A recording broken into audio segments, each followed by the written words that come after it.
Lucas capítulo 22, y vamos a estar leyendo versos del 31 al 34 y estaremos leyendo versos 54 al 62 como una historia continua.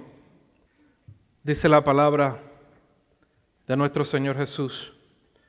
Dijo también el Señor: Simón, Simón, he aquí Satanás os ha pedido para zarandearos como a trigo. Pero yo he rogado por ti que tu fe no falte, y tú, una vez vuelto, confirma a tus hermanos. Él le dijo: Señor, dispuesto estoy a ir contigo no solo a la cárcel, sino también a la muerte. Y él le dijo: pero te digo que el gallo no cantará hoy antes que tú niegues 3 veces que me conoces. Verso 54. Y prendiéndole, se refieren cuando obtienen a Jesús y se lo llevan, y prendiéndole, le llevaron y le condujeron a casa del sumo sacerdote, y Pedro le seguía de lejos. Y habiendo ellos encendido fuego en medio del patio, se sentaron alrededor. Y Pedro se sentó también entre ellos. Pero una criada, al verle sentado al fuego, se fijó en él y dijo: también éste estaba con él. Pero él lo negó, diciendo: mujer, no lo conozco. Un poco después, viéndole otro, dijo: tú también eres de ellos. Y Pedro dijo: hombre, no lo soy. Como una hora después, otro afirmaba diciendo: verdaderamente, también éste estaba con él, porque es Galileo. Y Pedro dijo: hombre, no sé lo que dices. Y enseguida, mientras él todavía hablaba, el gallo cantó. Verso 61. Entonces, vuelto el Señor, miró a Pedro, y Pedro se acordó de la palabra del Señor que le había dicho antes: antes que el gallo cante, me negarás 3 veces. Y Pedro, saliendo fuera, lloró amargamente. Nos encontramos jueves por la noche, aproximadamente después de la Santa Cena. Después de la Santa Cena, los discípulos y Jesús se dirigen hacia el Monte de los Olivos como solían hacer, y de ahí van a pasar al Getsemaní, donde Jesús ora, donde Jesús entonces es entregado, arrestado, y va entonces camino hacia la crucifixión. Estamos en el tiempo final de la vida de Jesús. Aparentemente, el poder de Satanás ha tomado fuerzas. El tiempo de las tinieblas y el tiempo de la oscuridad, basado en lo que dice Lucas 22:53, había llegado. Hace 2 semanas habíamos discutido de cómo todo esto comenzó, cuando Satanás entonces entra en la vida de Judas, y ahora vemos la actividad en la vida de Pedro. Parecen ser sucesos seguidos. Parece ser que Satanás está desesperado, no solo de deshacerse de Jesús, pero también está desesperado en deshacerse de Pedro y de sus discípulos. Y antes de entrar en la historia, me gustaría que nos enfoquemos en 6 cosas principales de esta historia.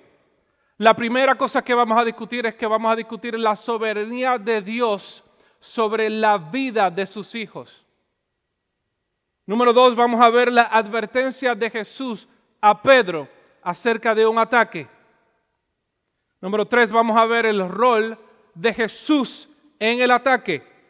Vamos a ver la actitud de Pedro ante la advertencia.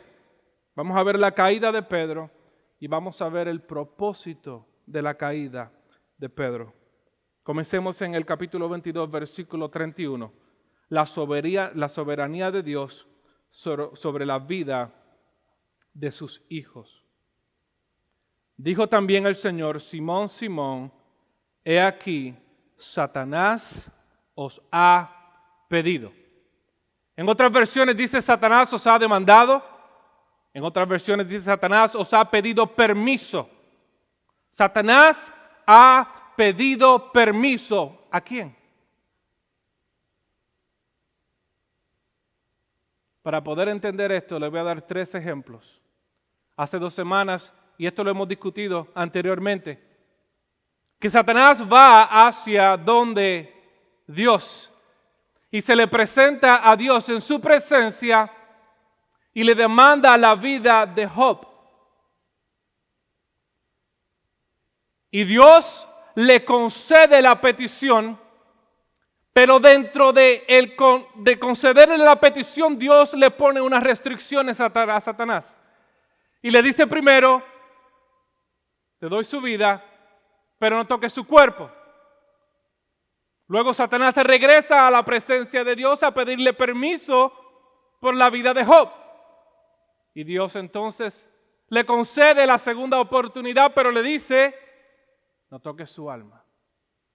En el libro de Zacarías capítulo 3 vemos la visión de Zacarías, donde él ve a Josué en la presencia de Dios y vemos a Satanás yendo a la presencia de Dios a pedirle a Dios que condene a Josué por sus pecados. Pero en esta ocasión vemos a Dios negándole el permiso. Y en vez de condenar a Josué, lo que hace es que lo limpia. En otra ocasión vemos en 2 de Corintios, nos dice que Pablo fue atacado por Satanás. Y cuando Pablo fue atacado por Satanás, Pablo le ruega a Dios, Dios, por favor, saca este aguijón de mi vida. ¿Y qué es lo que le contesta a Dios?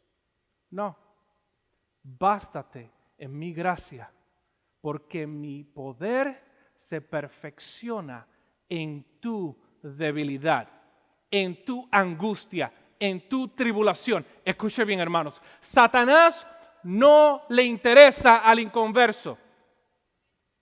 Satanás no está pendiente en atacar y destruir al inconverso. ¿Sabes por qué? Porque es su posesión.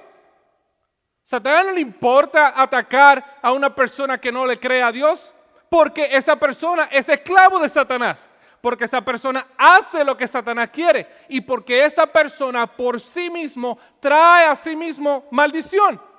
¿Por qué? Porque está completamente alejado de una relación de Dios. Satanás no le interesa al inconverso. Mucha gente inconversa, yo les he escuchado decir, es que Satanás se pasa atacando. No. Él no le ataca a su vida. Las cosas que le pasan al inconverso les pasa por no estar en una relación con Dios. Pero, al Hijo de Dios, a los que son de Dios, Satanás los puede atacar. Pero escuche bien, Satanás nunca va a atacar a un hijo de Dios sin pedirle permiso a Dios. Satanás, antes de atacar a un hijo de Dios, primero le tiene que pedir permiso a Dios. Satanás no tiene autoridad sobre la vida de un hijo de Dios. Dios tiene autoridad sobre la vida de un hijo de Dios. Satanás solamente puede pedirle permiso a Dios. ¿Cuál es la aplicación en esto, hermanos? ¿Cuál es el conforte que esto nos debe dar? Que nosotros como hijos de Dios, lo que nos suceda en nuestra vida ha sido predeterminado y controlado por Dios. Y si Dios lo permitió es porque Dios tiene un propósito con eso. Nunca diga que usted es atacado por Satanás y que Dios no está en el asunto. No, porque Satanás para atacar su vida primero tuvo que pasar por el permiso de Dios. Y si Dios lo permitió es por alguna razón. ¿Tienen eso claro? ¿Tienen eso claro, hermanos? Regresemos al verso 31. Simón, he aquí que Satanás os ha pedido permiso. Mira lo que luego dice, para zarandearos como a trigo. Esta es la advertencia de Jesús a Pedro y a los discípulos. Satanás ha ido a la presencia de Dios y ha pedido permiso para zarandearte a ti como trigo.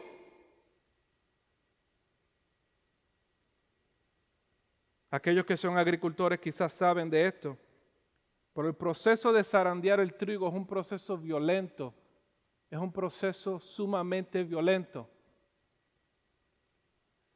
Zarandear el trigo, el proceso de zarandear el trigo, la meta es separar el grano de la paja y de la cubierta que cubre el grano.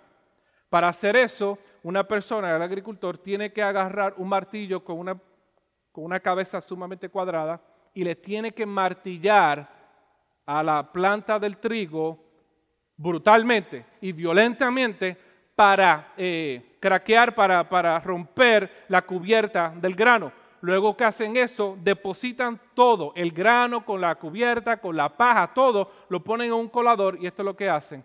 Comienzan de lado a lado a zarandear el trigo violentamente. ¿Para qué? Para que lo que la cubierta, la paja y lo sucio y lo que no sea del trigo salga, entonces puedan obtener el grano. Jesús le está diciendo a Pedro, Pedro, Satanás va a sacudir tu vida como el agricultor zarandea el trigo.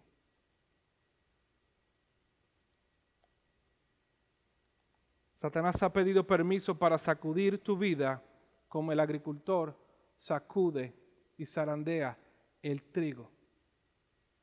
Esta advertencia es también para nosotros, hermanos.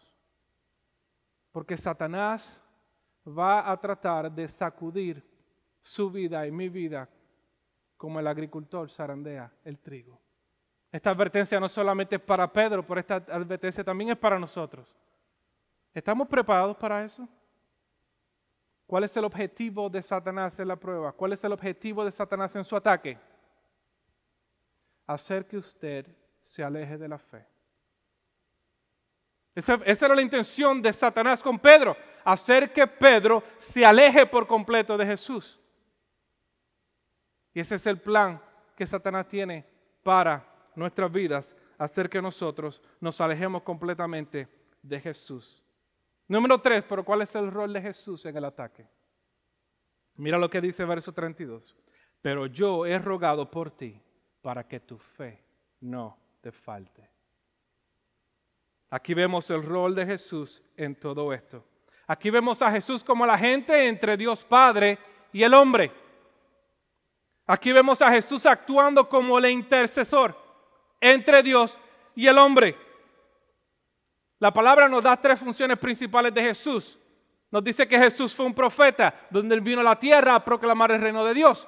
También nos dice que Jesús es rey. Cuando Jesús muere, resucita, se sienta a la diestra del Padre. Dios Padre le da un nombre que es sobre todo nombre. Y Jesús es Rey de Reyes y Señor de Señores, donde toda rodilla se tendrá que doblar y declarar y aceptar y confesar que Él es Dios.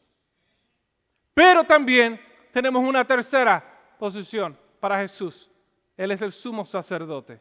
¿Y qué es lo que hace el sumo sacerdote? El sumo sacerdote intercede o está como intermediario entre Dios y el hombre. Y una de las funciones de Jesús como su sumo sacerdote es interceder por los hijos de Dios. Mira lo que dice 8:34, Romanos 8:34. Entonces, ¿quién nos condenará? Nadie, porque Cristo Jesús murió por nosotros y resucitó por nosotros y está sentado en el lugar de honor a la derecha de Dios e intercede por nosotros. Jesús, antes de ser arrestado en la oración sacerdotal al Padre, mira lo que Él le ora a Dios Padre. Esta es mi oración, no por el mundo.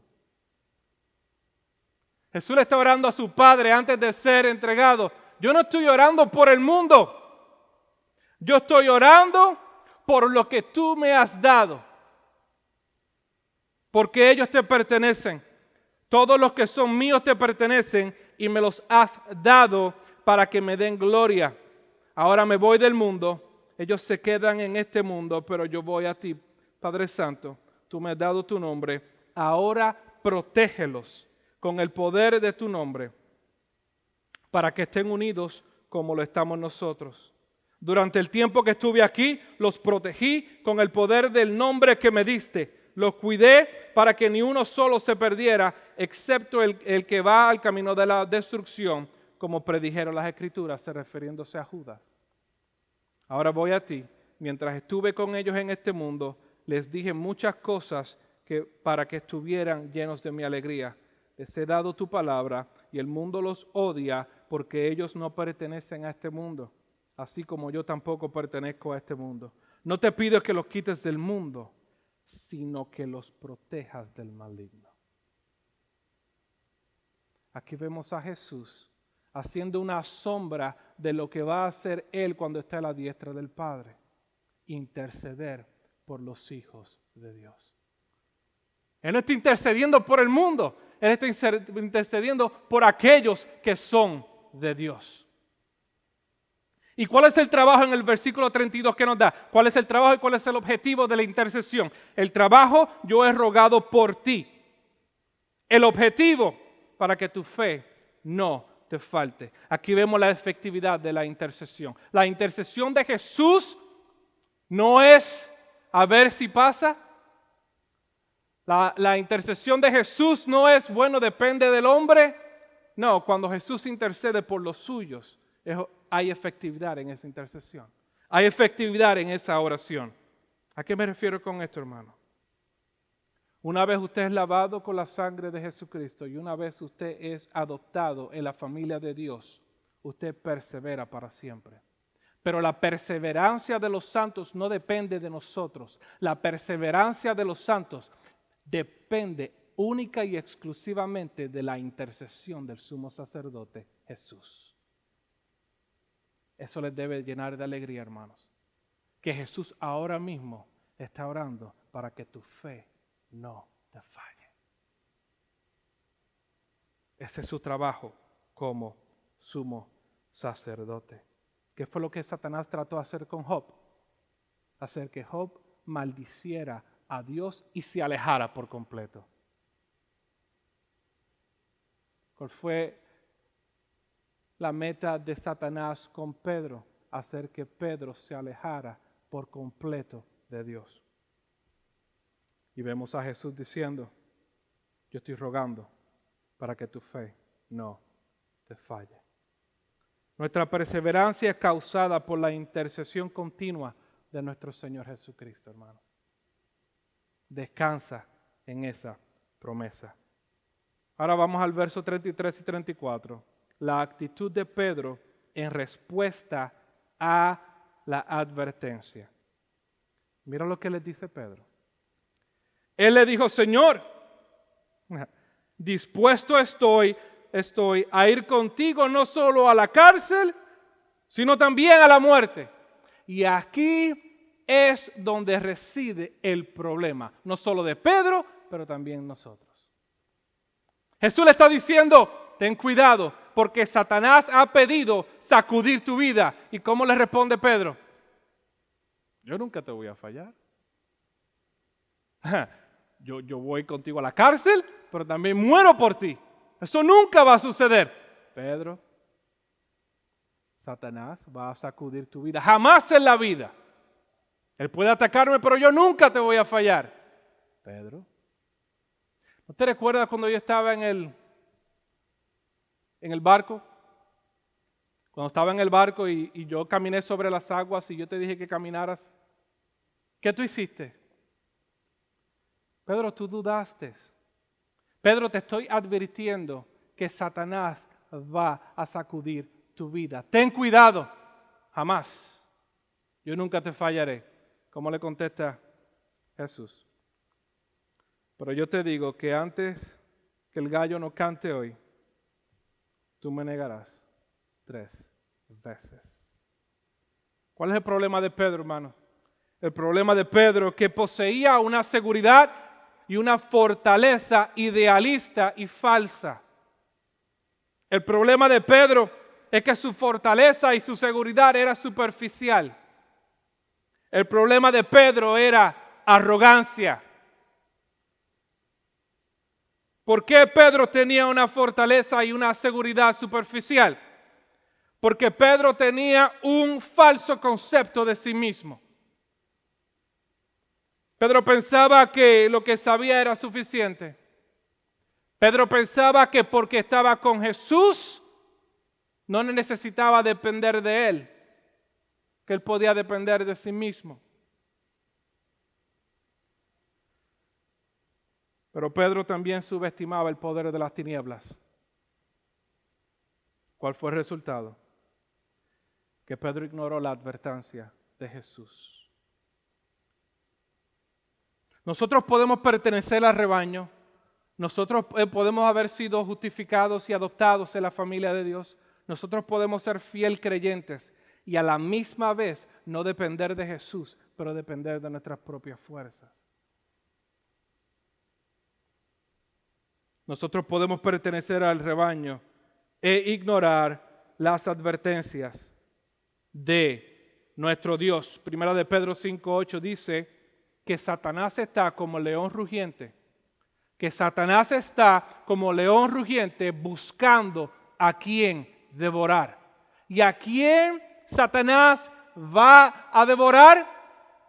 A los Pedros.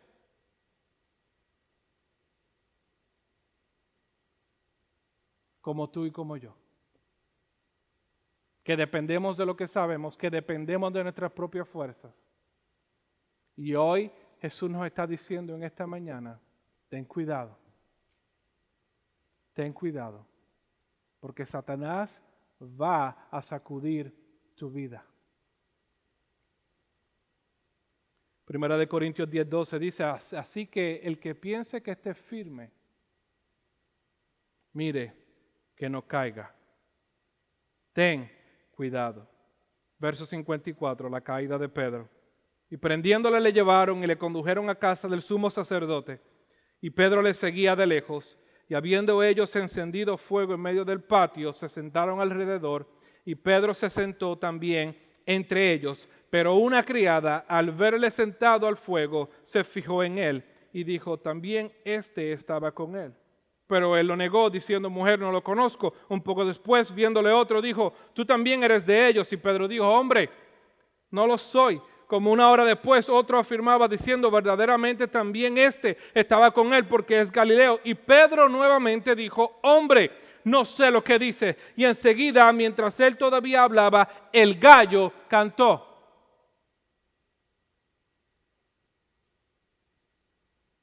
Y ahí fue en donde Pedro se recordó de las palabras del Señor que le había dicho, antes de que el gallo cante, me negarás 3 veces. Y verso 62, y Pedro saliendo fuera, lloró amargamente. Satanás le pidió a Dios sacudir la vida de Pedro. Jesús le advierte a Pedro de lo que Satanás va a hacer con él. ¿Y qué pasó? Sí, porque cuando vemos que Satanás iba a sacudir la vida de Pedro, nosotros pensamos en cosas grandes, ¿no? Cosas grandes. Sacudir tu vida como el agricultor zarandea el trigo. So nosotros estamos pensando quizás va a matar a alguien, quizás se le va a morir un familiar, quizás va a tener un accidente, pero eso no fue lo que sucedió. Y quiero que presten atención a esto, hermanos, porque ¿cómo fue el ataque? Sutil.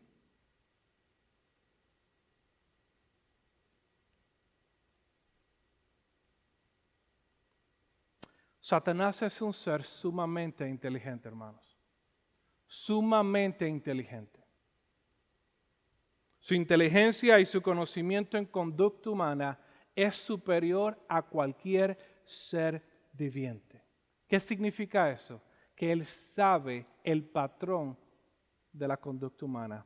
Y Él sabe lo que usted hace. Él sabe lo que usted hace en secreto. Él sabe sus debilidades. ¿Cómo lo sabe? Porque cómo usted actúa.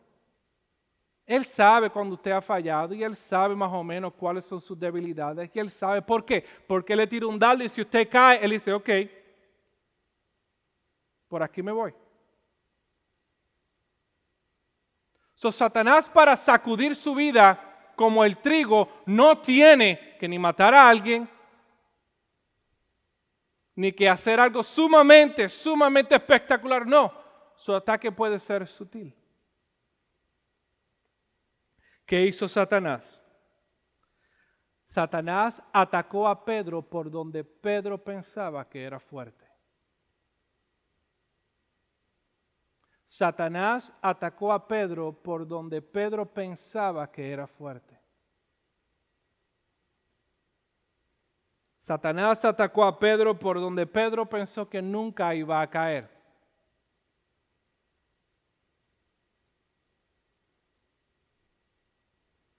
Satanás atacó a Pedro por el costado de una seguridad artificial. Pedro, Satanás va a atacar tu vida. Yo nunca te voy a negar.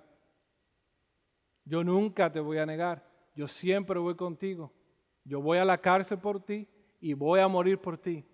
Pedro, Satanás va a atacar tu vida. Jesús, que eso nunca suceda. Nunca va a suceder. ¿Qué pasó con Pedro, hermanos?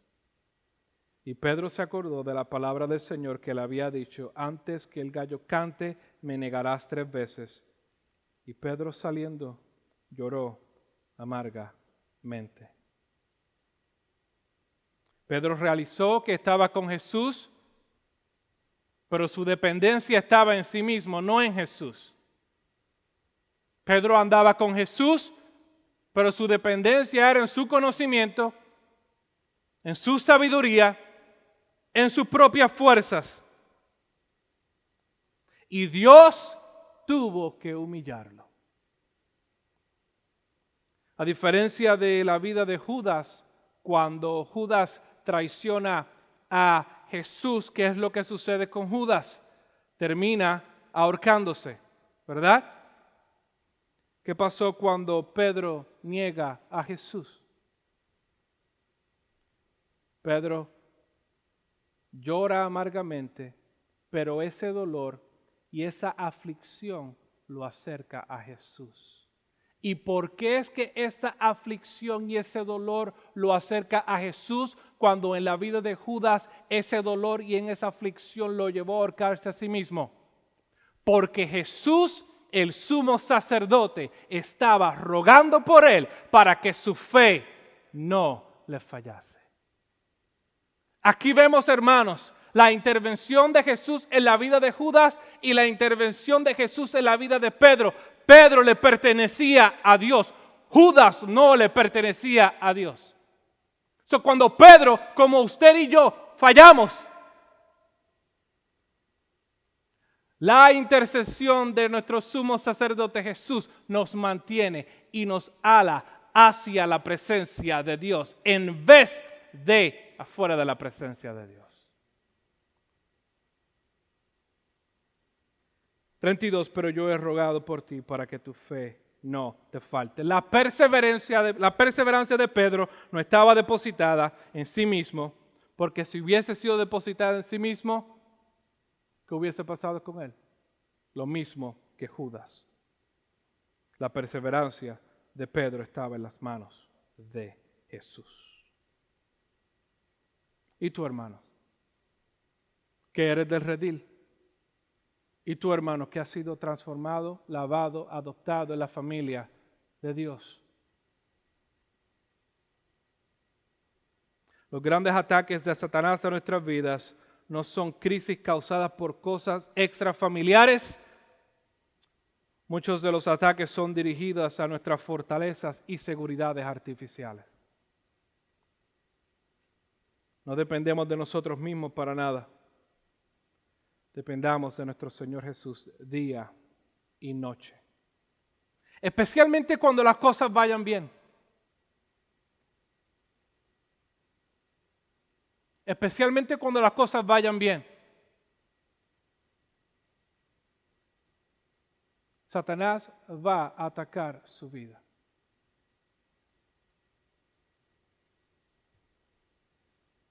¿Cuál era el propósito de la caída? Mira lo que dice el verso 32. De modo que cuando te arrepientas y vuelvas a mí, fortalezcas a tus hermanos. Jesús sabía lo que iba a suceder con Pedro. Jesús sabía que la aflicción de Pedro iba a producir en él arrepentimiento.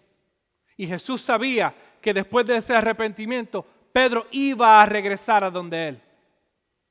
Y Jesús le dice, cuando regreses, tu experiencia va a ser utilizada para que fortalezcas a otros. Lo que yo permití que sucediera en tu vida, lo vas a utilizar para poder fortalecer a otros. Una vez tu vida ha sido fortalecida, yo voy a utilizar lo que pasó en ti para que tú fortalezcas a los otros. Lo negativo que Satanás quiso hacer con Pedro, Dios lo utilizó para humillar a Pedro, pero también lo utilizó para usar a Pedro. El error y el dolor en la vida de Pedro lo cambió por completo, hermanos. Y yo siempre veo la vida de Pedro antes de Cristo y después de Cristo. Antes de la intervención de Cristo en su vida, Pedro era un arrogante, estaba con él, pero era un arrogante, pensaba que lo podía hacer todo, era terco, y Dios lo humilla. Y Dios lo humilla.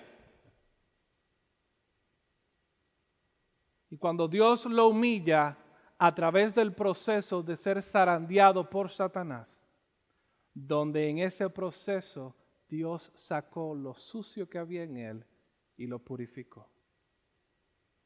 Y cuando lo purificó, entonces Dios podía usar a Pedro. Y es interesante porque Pedro, ¿qué hizo Pedro? Fue que quien comenzó la iglesia.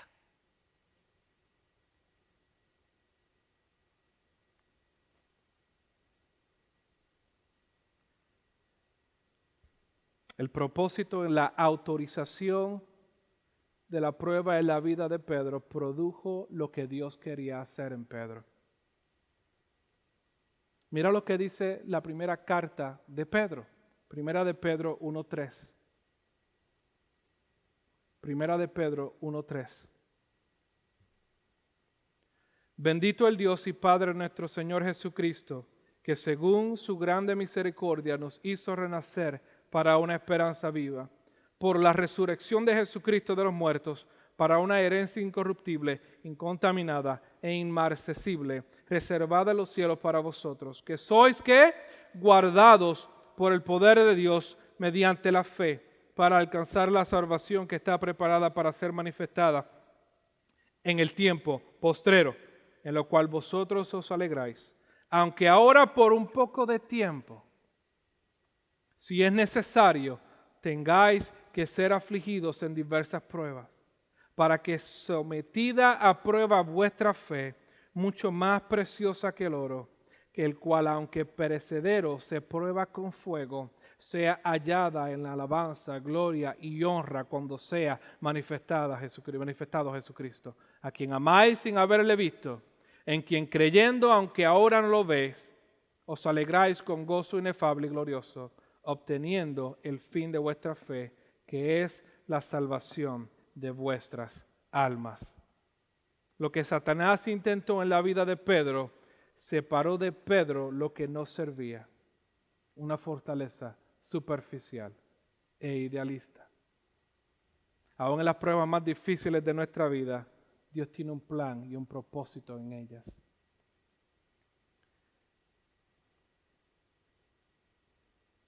En medio de tu prueba, hermanos, si estás pasando por una prueba ahora mismo,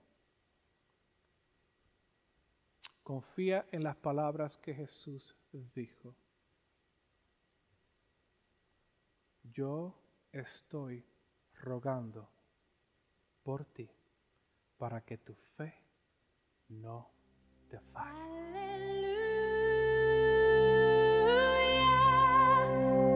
Mi vida es Cristo. Aleluya. Jesús. Esperamos que este mensaje haya sido de edificación y bendición para tu vida.